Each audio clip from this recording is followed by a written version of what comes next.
back for the 20th lesson. I remember in the previous lesson I promised to bring you more or to teach more about air transport. I believe you've been eagerly waiting for me. Are you safe and sound? Because I'm also safe. There is no way I can teach you when I'm not okay. There is no way you can learn and you understand if you are not fine and if you are not in your modes. So please be in modes. Have those modes of learning. So here we are. I left with the exercise. Did you do it? Here it is. Let's go through quickly. Question 1. Name the fastest type of transport. That is air transport. Which type of transport is good at carrying perishable goods? Remember, perishable goods are those goods that get spoiled easily. And that is none other than air transport. And why do you think air transport is good at carrying perishable goods? Because it is the fastest type of transport. 3. Mention 3 perishable goods. We have fruits, we have vegetables, we have fresh flowers, we have the fish. All those are perishable.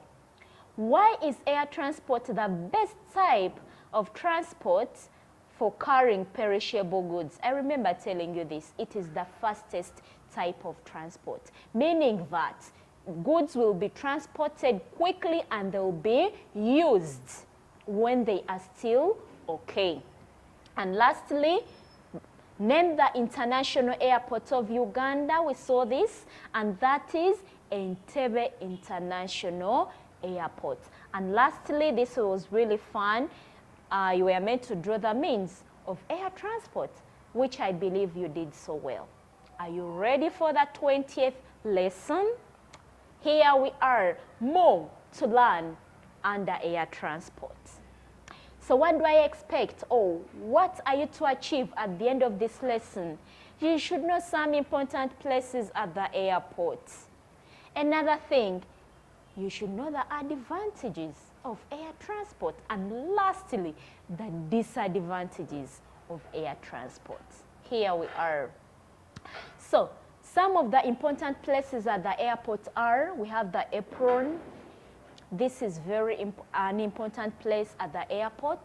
This is where we find the airplanes when they are packed. You find them offloading goods, they are offloading goods, and when they are loading goods on them. So wherever you meet the airplanes, when they are packed in one place, they are offloading and loading, know that that place is called the Apron. We have the Hangar. Here, this is a building, a structure at the airport where airplanes park. Maybe they need to be serviced. They are parked there. It's like a garage.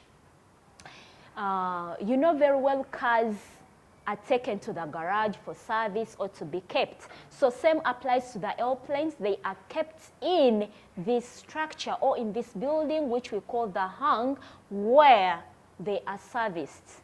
We have the runway. If you have ever gone to the airport and you saw the airplane taking off or landing, so that road is what we call the runway.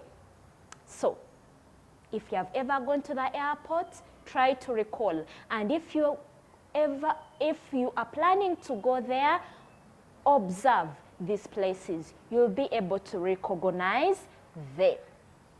This is the Hangar. I remember telling you it is a building, a structure where airplanes are packed.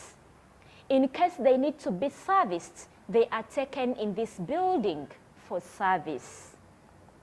So having looked at those important places at the airport, we need to know the advantages of air transport. What is good about air transport?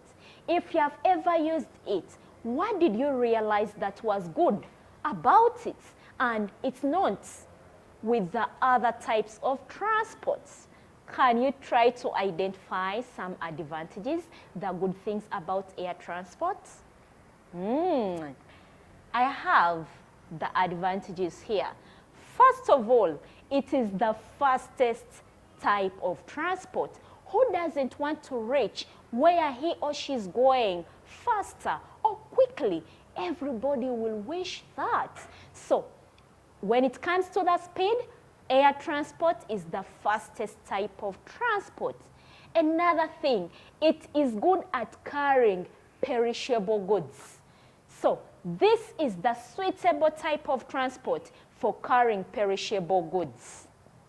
Another thing, it is suitable for carrying goods over long distances. In case you want to travel or you want to transport, import or export your goods from outside countries, my dear, such distances are long. The best type of transport to use is air transport. Another thing, it links almost all countries to the world. You'll find somebody wants to travel from Uganda to Germany, will use air transport. One wants to travel from Dubai to Asia, different countries. The suitable type of transport to use is air transport.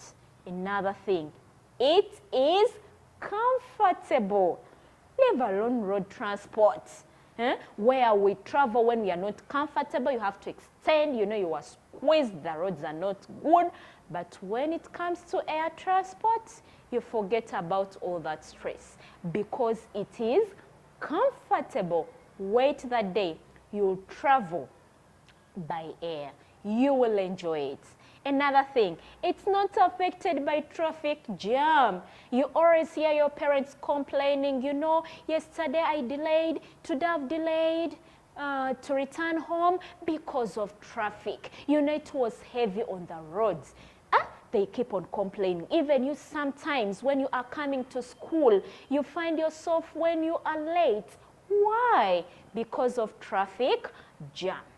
But when it comes to air transport, no, we don't experience jam.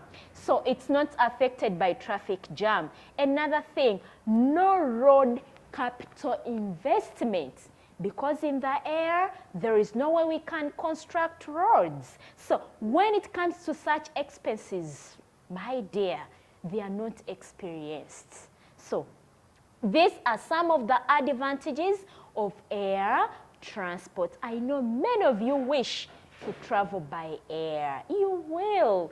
Be patient. Many of you have ever traveled and you are willing to travel over and over again by air. That's really great. Keep enjoying. So, we are to look at the disadvantages of air transport. Much as it has advantages, the good things, but there is also the bad side of air transport. You have to listen attentively so that you can get to know that there is also such. So when it comes to the air transport, there are bad things about it. First of all, it is the most expensive type of transport. Not all of us can afford air transport. However much we would wish to travel by air, we cannot all afford because it is very expensive. Another thing, airplanes move on timetables. The moment you miss it, you have to book for another flight. So, not like these taxis, talk about the bicycles. Those ones you can easily access them, the cars. But when it comes to the air transport, you have to manage time. You have to keep time so that you don't miss the flight. Another thing, it is very risky. The moment it gets an accident, maybe an airplane, a jet and so on, gets an accident, my dear, expect all people to die. So it is so risky. The chances of people dying are high. In most cases, they all die. So another thing, it has small carrying capacity, not like the road means of transport where you find a car overloaded, it carrying many things, it carries many things. When it comes to air transport, it has small capacity. They even weigh the goods that are meant to be transported by air. So here the chances of transporting a lot of goods are low. And lastly, it is unreliable. You can't wake up in the morning and you say, I want to travel to Germany, and you go just like that by air. No. So it is unreliable. You have to be patient, you have to book, you have to obey whatever they will tell you. So those are some of the disadvantages of air transport. I believe you've been so attentive and you've enjoyed this lesson. I'm to leave you with a few questions about the advantages and the disadvantages of air transport. Enjoy as you do this activity. Is that too much? It's little. Thanks for listening. I love you and always I will.